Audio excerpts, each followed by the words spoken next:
Hi, this is Namrata Zakaria, and welcome to Chic Magnet.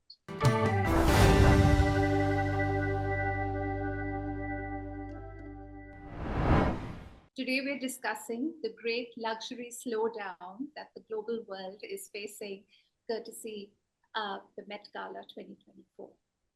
A year or so ago, if anyone had told me that Tommy Hilfiger would have swept the show at New York's Met Gala, the world's most famous red carpet after the Academy Awards, that is, I would have laughed. But it seems that the end of luxury labels the world over is upon us even before we expected it. The great American ready-to-wear designer, Tommy Hilfiger, seems to have created the maximum media buzz at the 2024 Met Gala, according to several data analysts. Even though big names such as Loewe, Balmain, Armani, Chanel, and Maison Margiela make these statements here almost equally prominent for mall favorites. Can you believe it? Like H&M, Hilfiger, and even Gap. Yes, on celebrities. So how did luxury labels fall out of favor with celebrities? Simply because they did so with consumers first. The new consumer is mostly the new rich or the aspirational consumer. Even though many luxury labels their sales are showing an uptick, this is the new consumer they have. What this means is that while their numbers are increasing, their snob appeal is being mitigated. A most interesting piece appeared in businessofashion.com recently. It was an opinion piece by a guest writer, the Stylegeist editor, Eugene Rapkin, and it was called, "How Long Will the Luxury Myth Last?" It is indeed brave of BOF to publish an article like this because, who wants to bite the hand that feeds it? So Rapkin writes that the Great Recession of the 2000s threw luxury labels a curveball, but they were saved by just one market, obviously China. China generated enough and more shoppers to sustain the world's luxury industry at large. In 2000, and I'm quoting, the world had 15 million millionaires. By 2022, that number had roughly quadrupled to 60 million.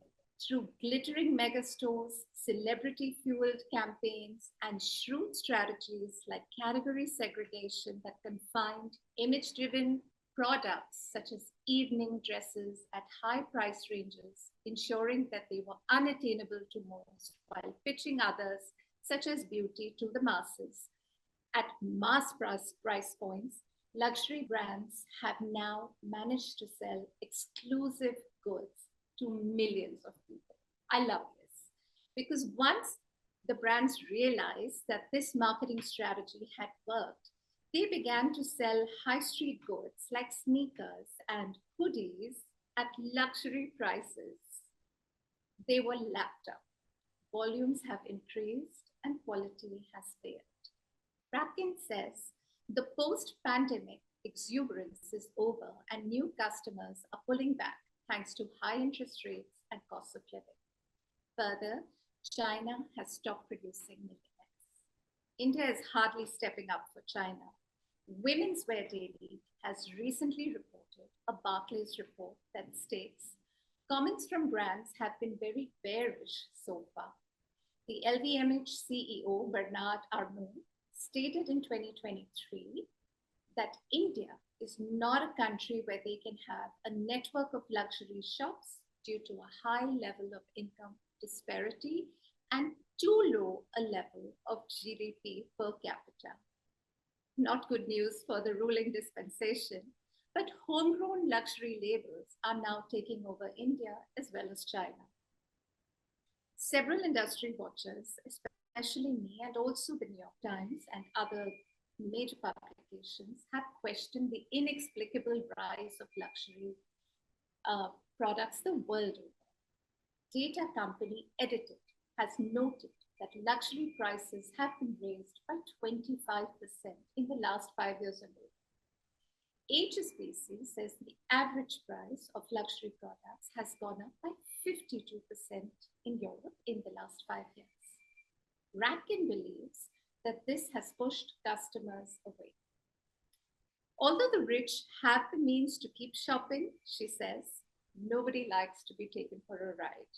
I couldn't agree more.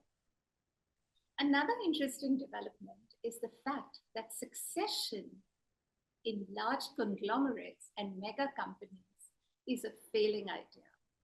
For example, in French duty-free giant Lagarde's offices, the founder, Jean-Luc Lagarde's son, Arnaud, has been forced to resign after accusations of false information, vote buying, and misuse of corporate assets. This is amazing. All of France's big wealth creators are in their 70s already. Bernard Arnault of LVMH is 75, Vincent Bolloré of Vivendi is 72, and Francois Pinault, who founded LVMH, is 87. All of them are, interestingly, placing their children on their boards. Pinault's grandson, also called Francois, he now heads the auction house Christie's. This is not going down well with the consumers. They are demanding more transparency and more ethics from all companies. A new world is asking for a new order.